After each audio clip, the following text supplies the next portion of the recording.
Good morning, afternoon, or evening, everybody, and welcome to Pangolin, the conservation podcast.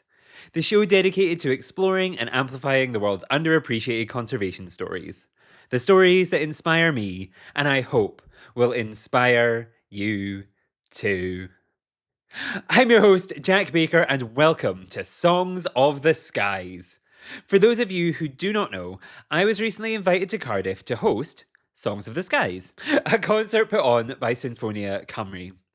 In this series, I'm taking you backstage at that event to chat with musicians and composers and learn how we can use music to inspire change in the conservation space. Last time, I was joined by Joy Becker and Darren Gallagher to discuss their piece, Hope is the Thing with Feathers. This incredible performance told the stories of birds in a really exciting, emotive, and hopeful way that kind of left me so in awe, not just because of the music, but also because of the incredible visuals that were going on a big kind of projection behind the musicians. Well, today I'm so excited because kind of building on that, we're going to be chatting with two of the musicians who played in the piece, who also kind of went off onto a reserve with an incredible choir of people and filmed all of those visual elements. So today, in the third episode of the series, I am so excited to introduce Lynn Henderson and Isha Crichlow, two musicians from Sinfonia Cymru. As I say, they're here to discuss how they kind of captured that film footage that was going on. They're going to talk about how kind of that process worked, how they were kind of using these older cameras to kind of capture this kind of retro feel. They're going to talk about the importance of that experience to everyone who did it and how it kind of helped these people who were already in the process of creating something to connect people with nature to themselves get even closer with nature. It's just so amazing. We also discuss their personal connections with nature and why this project was important to them, and they're just two of the most incredible people I have ever had the pleasure of speaking to on the show, so I know you're going to love it. Having said all of that, I will let the interview play. I know you're going to love it. I loved recording it. It was recorded live in Newport, just after they'd played Hope is the Thing with Feathers live for the first time. It was amazing. And yeah, I really hope you enjoy another episode of our series, Songs of the Skies. Make sure to subscribe. That's the other thing. Make sure to subscribe because we've got one more left. And make sure and go back and listen to the last two because they were also fabulous. Now, having said all of that multiple times, I hope you enjoy today's episode. Okay. And welcome back to the show. I am now joined by Lynn Henderson and Isha Crichlow, musicians from Sinfonia Cymru. And I am very excited because I have just heard the two of you perform Hope is the Thing with Feathers, and it was absolutely fantastic. So first of all, thank you so much for that. And second of all, thank you so much for making the time to talk to me a little bit about that project and all of this amazing stuff. Thank you so much. You're very welcome. We've actually just been practicing saying you're welcome in rehearsals because all of us musicians are so self-deprecating. We're really bad at saying you're welcome when someone says thank you. Mm-hmm. Yeah. I think my usual response to someone saying thank you is, oh. No worries. Mm-hmm. No, it's a relatable feeling. I feel like it's like one of those things where like I shut down completely. If someone tries to be nice, I'm like, nope, no. This is like, they're like, oh, so you're here to do a podcast? I'm like, yes, but don't ask me about it. Don't look at me. Don't talk to me. No, that's like, no, it was genuinely, it was really fantastic. And like, I'm so excited because yes, for anyone who's kind of been listening to this little series that we've been putting together, this was actually the first time I've heard any of the music in person. So it was wonderful. And I know the two of you and your kind of aspect and kind of work with it is not just as the musicians, but you also kind of helped put together some of the kind of footage that was taken with the One World Choir, who are also going to be kind of performing at the Songs of the Skies event as well. So I'm very excited to dive into all of that. Before we get into that though, I always like to ask my guests, like I can Google and I can look on LinkedIn and I can be told through emails what everybody does, but ultimately I like you to know yourselves much better than I know you. So do you want to introduce yourself to the listeners and tell them a little bit about what you do? I don't know who's feeling more confident to go first. Isha, yeah. My name's Isha. I'm a freelance clarinet player and teacher, and that work that I do takes me to. I live in London. I'm based in London, but the work I do takes me to all parts of the UK and abroad. So I quite often play with large symphony orchestras, but I also do smaller scale projects, chamber music, solo performances, and most of the work I do with Sinfonia Cymru takes that sort of form, small scale chamber music, which is always really fun and creative. So that's my main job is performing, and I'm also a teacher, educator. I do quite a bit of teaching work in London, and outside of my work, the main thing that I do is bird watching, and I take any opportunity around outside of my work to do urban birding or otherwise, because I just love birds.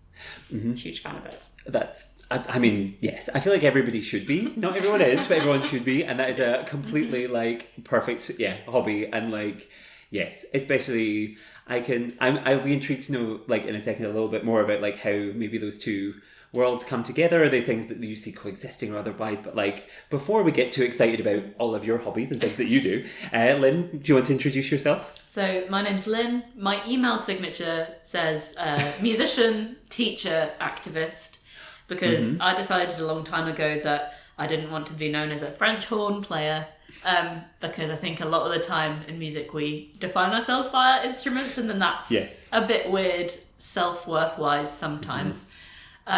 So the musician part of my career is being a freelance French horn player. I work with Sinfonia Cymru, and I also play with different symphony orchestras and do some more small-scale stuff as well.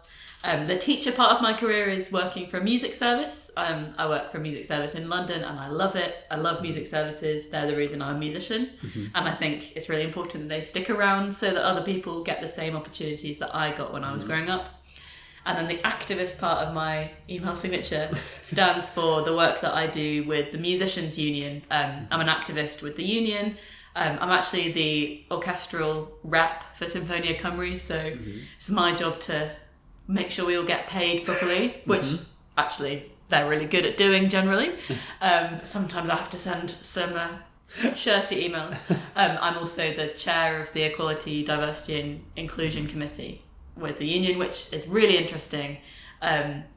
Sometimes I definitely feel very out of my depth, but it's been really educational for me because it's meant having to really up my game communication skills wise, to be able to reach out to all the different groups within the union who are sometimes made to feel like they're underrepresented, but also to make sure that we as a union are really flying the flag for equity and inclusion within not only the music industry, but the wider societal constructs that we live in. So that's really interesting, and it's a nice hobby because it's not paid, it's purely voluntary stuff. But then outside of that, I love to open water swim and run, and Aisha's actually a really great person to be on a project with because she shares my love of beer. Oh yes. I also I love that just having done this, the interests that overlap with I don't know how many friends you have necessarily who work in nature spaces, or if you have friends who work in kind of conservation, the overlap of plate spinning between people who work in nature-based careers and seemingly music-based careers is we're all spinning 100 plates at once, being I want to do all of these things because I love them, and I say yes, and then this is, and now I'm the busiest person in the world. Yes, they've called it a portfolio career for the music industry. That's what I was just told the other day. I was told I had a portfolio career, which is it's just a euphemism for you have to keep answering emails at 2 a.m. because that's the only time. Say yes and deal with it. Yep. And yes, I think that is very fair. And I mean, Aisha, you seem to balance that. You have the birding, you have the portfolio, and then you have the music. It's all of these things coming together. Everyone's busy all the time. No, that's really interesting, and I think it sets us up really nicely. And I think we'll have a really interesting conversation because for people who don't know, who haven't necessarily seen Hope is the Thing with Feathers, the two of you kind of work together on something that kind of brings all of those interests together, which is not just the music, but also some incredible film work and kind of work with a choir that kind of went out and kind of created some visual content that went alongside it, all about birds. And so, yeah, I'm really excited to kind of talk about all of that. I wondered, like, for you guys, like, for me, like, I got reached out to come and do this and kind of be involved in this kind of capacity. But I wondered for the two of you, like, how did you kind of get involved in this project? And how did maybe, like, is this the first time you kind of blended your loves of, like, nature maybe and like, music? Or is this something that, like, the first time it's ever come across your table and you're like, yes, I want to do that? Like, how did that kind of all happen? Well, to answer your second question about is this the first time I've blended my love of birding and my professional career as a clarinet player. It's not the first time because I actually did I took the first opportunity I could really to do that when I was studying at music college for my undergraduate degree. And our undergraduate degrees in this country, I'm sure my lovely alma mater, Guildhall School of Music, would not mind me saying so, but they are quite structured. They are quite rigorously structured because the whole point is, your first few years there, you're really, nailing your technique down and going for those fundamentals, and it's really the sort. You're almost more of an athlete than a musician in your first few years at music college. It's scales, it's long notes, it's practicing for hours every day and sort of getting that technique down. And for me, the sort of first the first moment of real creative freedom that I felt that the college gave me was my final undergraduate recital, where we could just program anything we wanted within reason, and we could construct a program completely ourselves, and it could contain anything. And whereas a lot of my fellow classmates were sort of getting the heavy hitters, the Brahms and the Beethoven in there, I just took the opportunity to make an entirely birdsong themed program. And I thought, you know what, I'm just going to do that, and who cares what anyone else thinks. And I did, and I played 4 completely different pieces that were all connected by birdsong. And so I sort of, and I even had a feathered outfit on and everything, like not a sort of joke, stag do style outfit, but quite a classy, top with feathers on.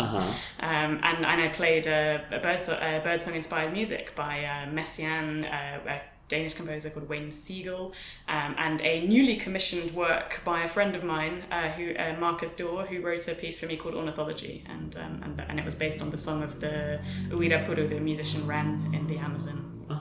So that was already something that I had done, and the college later gave me the opportunity to perform a similar program in the Barbican Conservatory, amongst all the plants and everything, which was quite a special experience because it was like performing in nature but within the kind of concrete confines of the Barbican. So I can't say I thought that deeply about it at the time, but looking back, it is quite a kind of interesting juxtaposition, between the beauty of nature but surrounded by concrete in the city of London, and I grew up in London, so it was quite a special thing. But this Hope is the Thing with Feathers. This is the first time I've really combined my 2 interests in my professional career, because all of that happened when I was still a student. So it's been really nice to kind of I was a bit nervous, coming into to this, because I sort of almost felt that I wanted to keep those 2 things separate.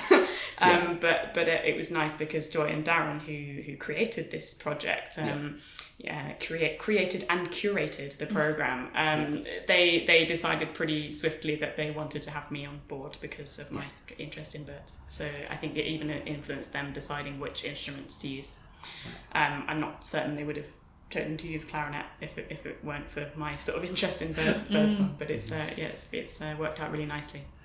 You'll have to listen. When I've recorded all the podcast episodes, I'm speaking to Joy and Darren, and I've not recorded that one yet, so I can ask them, be like, so why did you choose the clarinet? We can get you your answer. And then, I don't know, Lynn, is this the first time you've kind of done anything like this, or? No, this is actually the latest in a series of bird-related musical projects I've had the pleasure of taking part in. So after I graduated from my master's at the Academy in London, I did a year working with the Wigmore Hall's learning project as a chamber musician. So I got to go in and be a support musician at various different projects that they run, including there's a really beautiful project called Music for Life, which works with people who are living with dementia and their families. And I got to take part in a 12-week cycle of the project, working with specifically a community of people living with dementia in Wimbledon. And the whole project was themed around birdsong and thinking about birds, memories to do with birds, family stories to do with birds.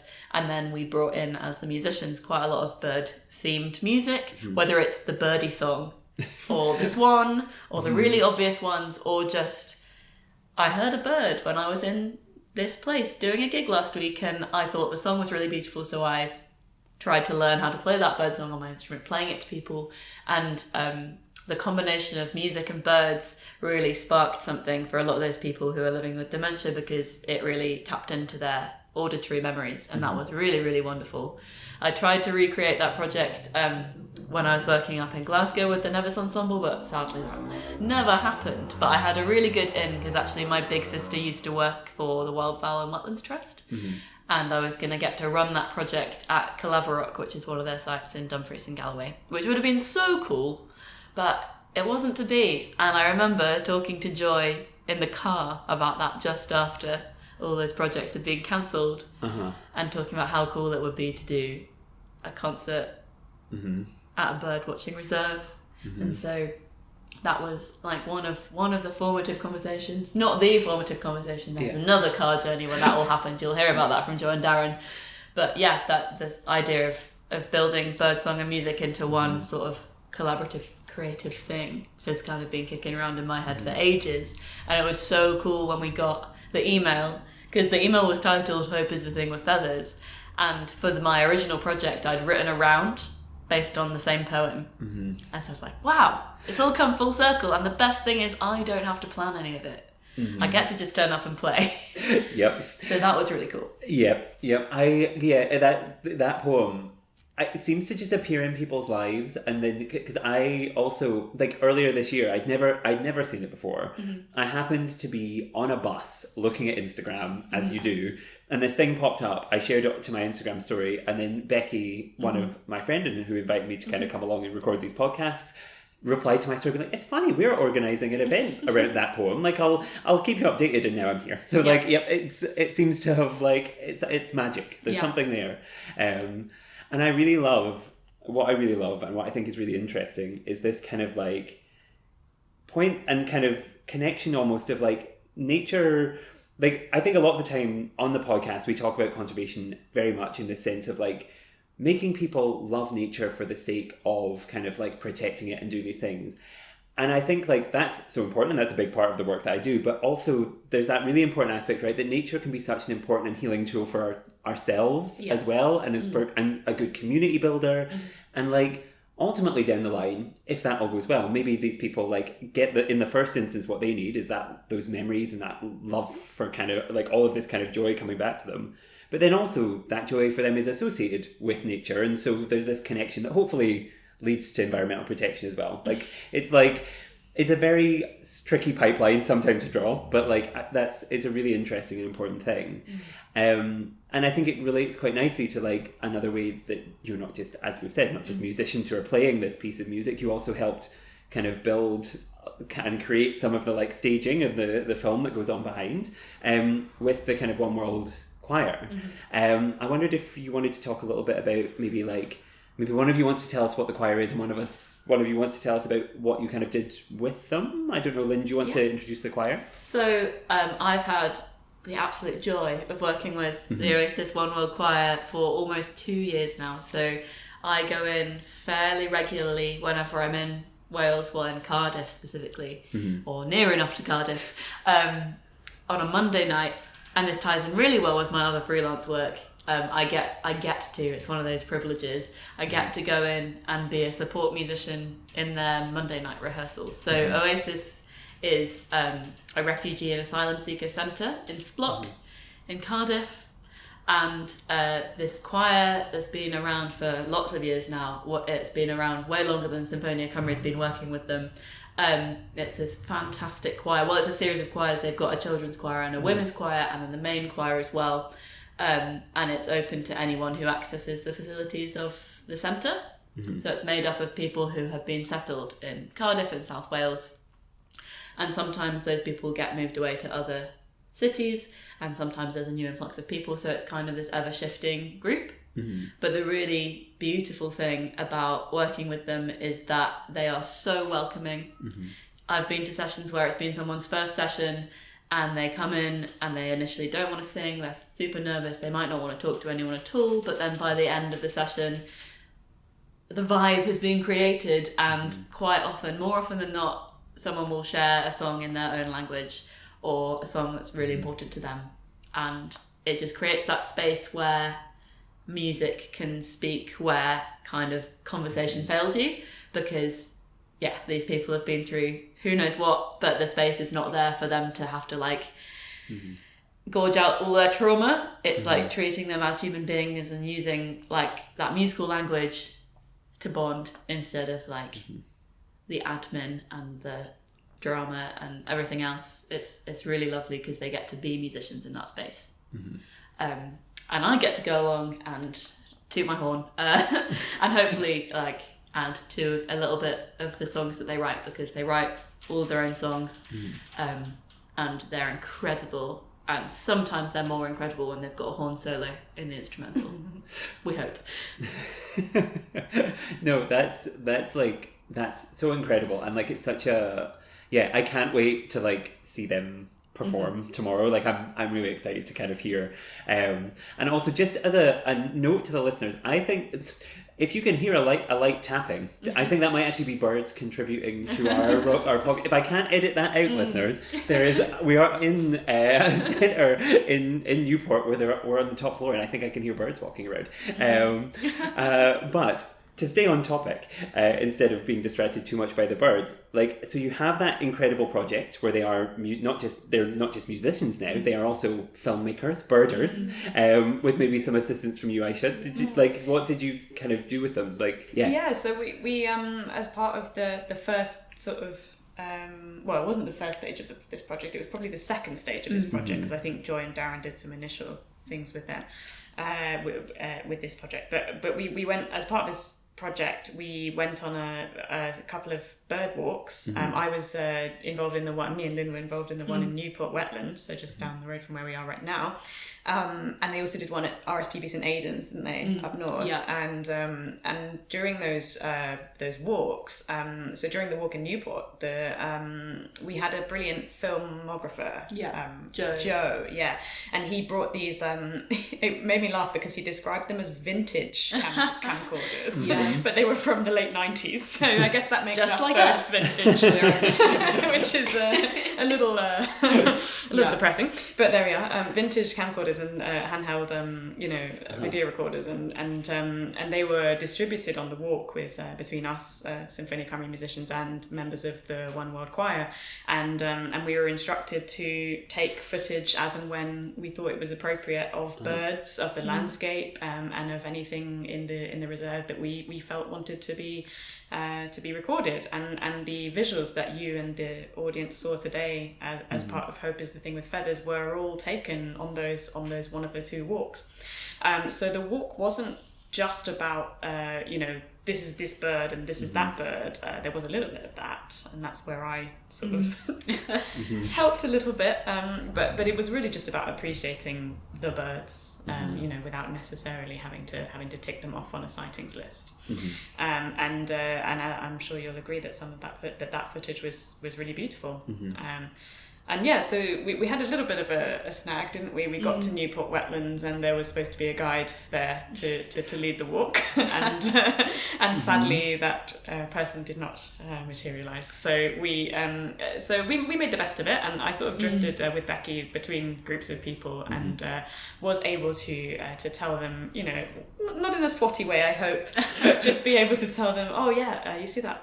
Can you hear that amazing sound? That's a sedge warbler, and they have brilliant eyeliner, and they come here all the way from Africa every year, and just little context clues like that. But I'd like to think I wasn't sort of lecturing anybody.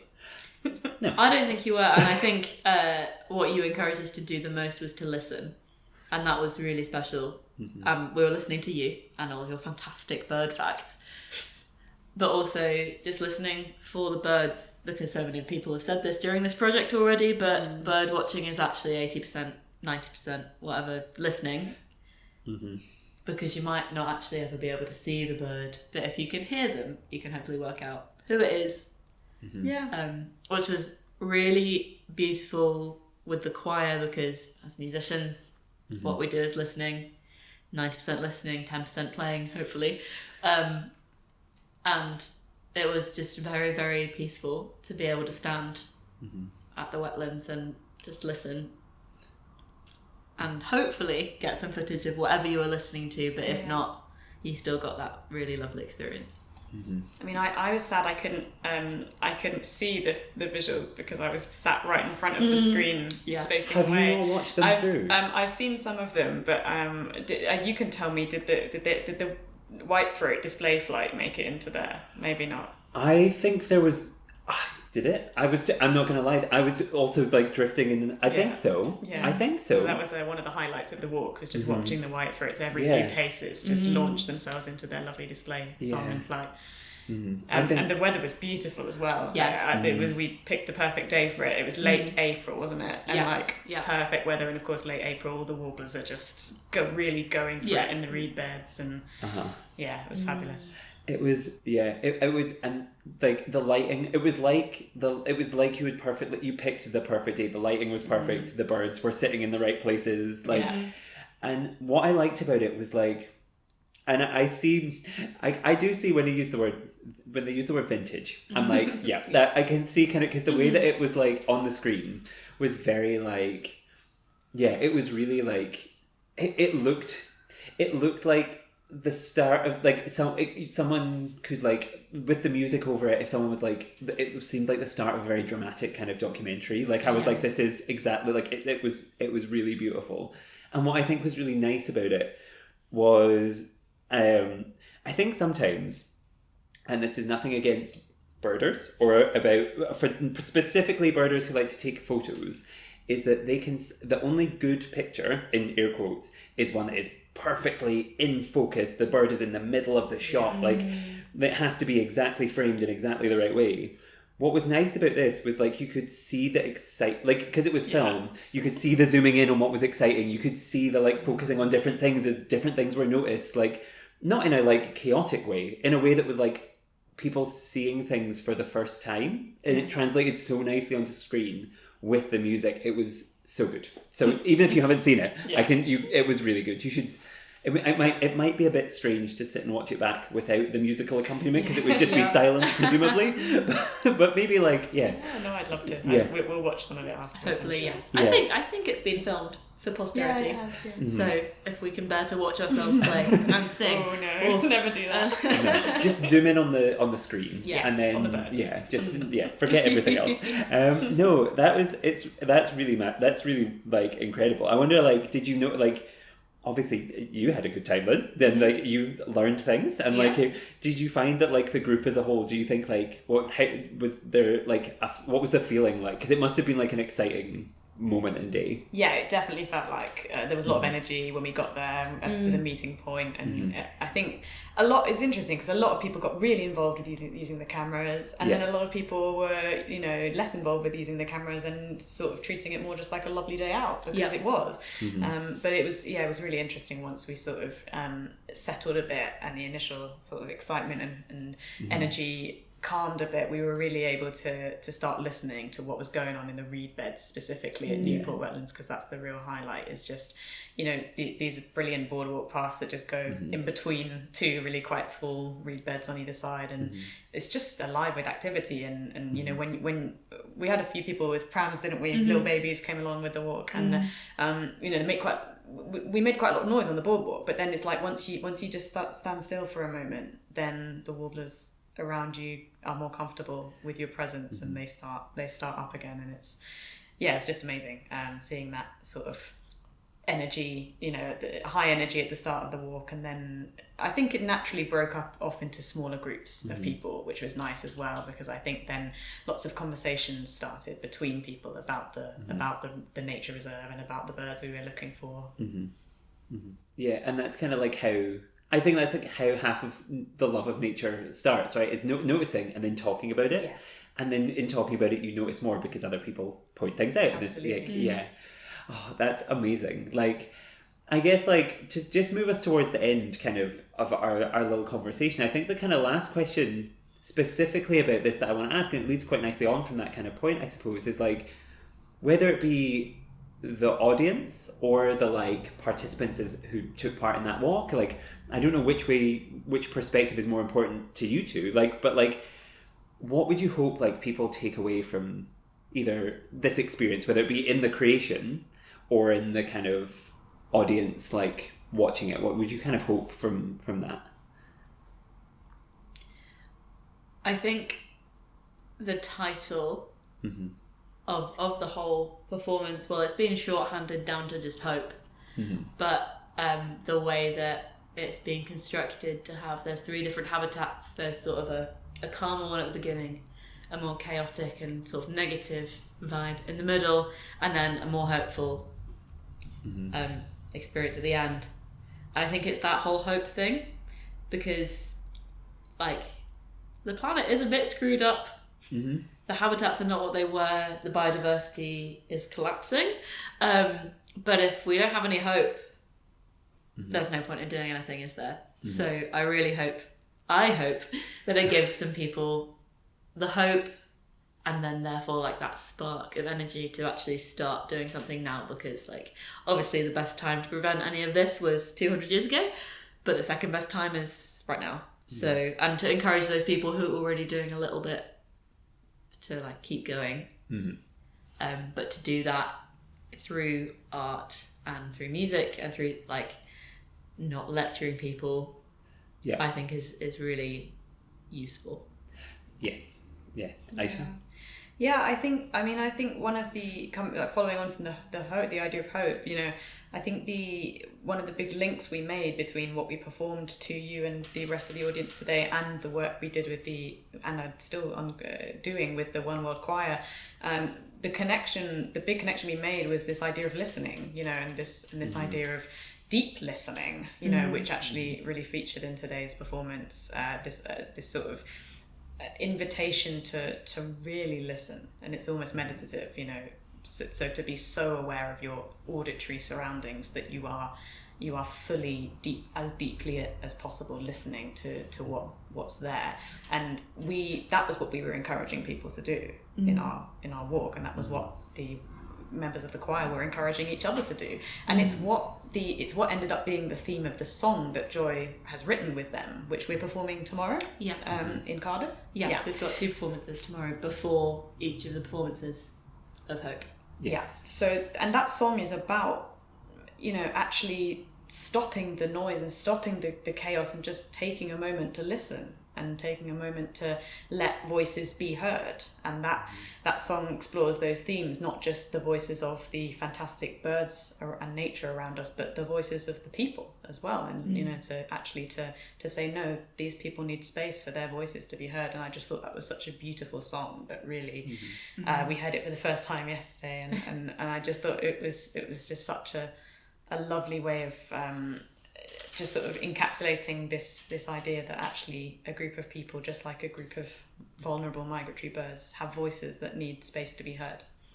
And I just thought that was a really lovely way, that song that Joy wrote was a really lovely way to connect what we did today to this sort of wider theme of letting things be heard. And actually, similarly to what Lynn said, it's not about lecturing people and saying, you know, this is what we need to do to help nature and to preserve nature. But actually, it's just stopping and listening is one of the most powerful things anyone can do. So I really hope that the people we worked with on that walk and the people that we performed to as part of this project go away with an ability to listen more deeply and more carefully to what's around them. That was, I don't know about you, Lynn, but I was like, that is like really good. The both of you answered well, but I'm like feeling so, like that was like, I was like, what, you nailed that. I think that was a brilliant answer. Like, I think that's so beautiful. Thought about becoming a union activist. I was just like, that's a beautiful, and I think that's everything you said there. I'm like 100% agree. Like, it's that thing, right, of like, yeah, just that power of listening in whatever context you're in whatever situation you find yourself. And whether it be kind of listening to people's stories through kind of this kind of choir, whether it be through nature story, but whatever story, just, yeah, that power of listening is incredible. No, that is beautiful. And I think that's almost the perfect place to leave it. But before I let you go and practice and rehearse for tomorrow, the final question I always ask my guests, because we are a show about underappreciated creatures, because we are a show about underappreciated stories, is what is your favourite underappreciated plant, animal, creature, big, small, bird, otherwise? What is your favourite? Lynn, you look slightly nervous, so I don't know if either I should go to Isha first. Well, mine is very personal, Okay. and my favourite underappreciated, and maybe maybe not everybody would think it's underappreciated, but I have known it to be underappreciated, and that's my personal favourite bird, and it's the redwing. Okay. And I love redwings because I'm a very seasonal person, and Okay. I see the year not as a series of weeks and months and days, but a real just shift between the seasons, and because I've always thought about it that way. And I just feel that every year is just divided into when the redwings are here and when they're not, and that's how I've always viewed it. And since I was about 6 and I saw my first redwing, and the reason I know that they're underappreciated is because I get really excited every time I see one, and I have been with colleagues and friends and pointed these lovely birds out, and it's usually met with the same response, and it's, oh, that little brown bird over there. But I just think they're beautiful. I think they look like they've got very incredibly intricate drag makeup on, and I think they've got this such dramatic plumage in the under the wing that it almost looks like they've sustained a wound in battle, and they're just muddling through and making a good go of it. Yeah. And I just feel such a sense. I love winter and I love cold weather, and I love birding in cold weather, and I love sort of feeling the elements and seeing what I can, seeing what can brighten my day, basically. And I just love seeing the big clouds of them when I'm traveling between gigs, and seeing just big clouds of them washing over the field. And then I love just seeing them in my local park hopping around on the grass, and the first day I see them in October every year is just like the start. It's like turning over a new leaf, literally, even when they're turning over the leaves. And then the last sighting in, late March or whenever it is, I just know that summer's on its way. Summer is a coming in, as you know. And all I can think about for a week is how much I'm going to miss them. And I'm in that phase right now because I won't see them for a really long time. But I just get so overwhelmingly excited every time I see them. But I've had so many experiences in pointing them out to other people where they do not give a hoot. So it's a very personal one. It's not really a deep, meaningful one, but that's my favourite underappreciated creature. I think that's a really nice one. That is a really nice one, and I think that's what makes that personal relation, and that it's sometimes about what's special to us, even if nobody else really gets why it's special. That I think a really perfect perfect. Not to build the pressure, Lynn, but I should never have agreed to going second. It's impossible to follow Isha. I was just kind of racking my brains because, unlike Isha, I didn't grow up in London. Even though I live there now, I grew up on the North Cornish coast. Okay. And so I was quite surrounded by nature, and my parents were both vets, so came into contact with a lot of animals in my time. So I was just thinking about growing up on the moors and sheep. I think that's fair. No one's talked about sheep before. Great. That's great. We are in Wales. Yeah, you don't really see sheep in London either. No. Necessarily. It would be weird if you did. But it's just one of those things that makes me feel like I'm at home when you're on the train and you look out the window and there are sheep in the fields. And it's lovely. I'm trying to take up knitting as well. So I'm going to start appreciating sheep a lot more, hopefully, when that hobby takes root. And they're keeping you warm, and they're making you... And also actually use a sheep wool based grease on my horn. So there you go. multi-purpose sheep. But yeah, just I have so many memories of being woken up at 3 a.m. because my dad needed to go and help with a lambing, so bundled into the car, and then at school the next day, like, oh, I'm really sorry that I'm falling asleep in maths, but I've just helped how many sheep give birth? Yeah. Yeah. I mean, that's, again, like a really nice one and a really lovely, like, yeah, I think, yeah, when it's, like, personal, because, like, sometimes people go the scientific route of, like, people should know about this. I always like these answers a little bit more, where it's like, I have this relation to this thing, and I love it for this reason. And I think both of those were beautiful and brilliant. And we got one bird and one other thing, which is always nice. So mammals and birds, both represented. We'll see as the series goes on if we get some. I feel like a lot of people give birds, but we'll see if we can cover some more. Maybe we'll get a reptile from someone or something. Cephalopod. I should have said squid. Oh. I think squid's quite appreciated though. People do love calamari. They do. Yeah, well, I don't know if that's how we want them to be. And on that note, I think that is time for us to wrap up. But I just wanted to say before we do, a huge kind of thank you to the listeners for tuning in. I will put links to Sinfonia Cymru's website, to the Oasis One World Choir's website if people want to learn more, to any other resources and things that we've talked about throughout the series. They'll all be in the description of the episode if people want to go and kind of follow or share or do anything. All of the podcasts stuff will be in there as well. So we're at Pangolin Podcast on everything. And I'm at The Only Jack Baker on Instagram, and subscribe and leave a nice review and those things. And yeah, the other thank you, of course, that I have to give is to the two of you. Thank you so much for taking the time today when you...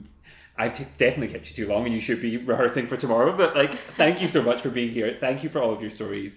It's been so amazing, and I think, and I know people are going to have loved hearing everything. So thank you so much. Thank you. Thanks for having us. Yeah. No, thank you. It was my pleasure. And yes, until next time, we'll be talking even more about the wonderful world of birds and Sinfonia Cymru and all of these amazing things, and Hope is the thing with feathers and all of this. Goodbye.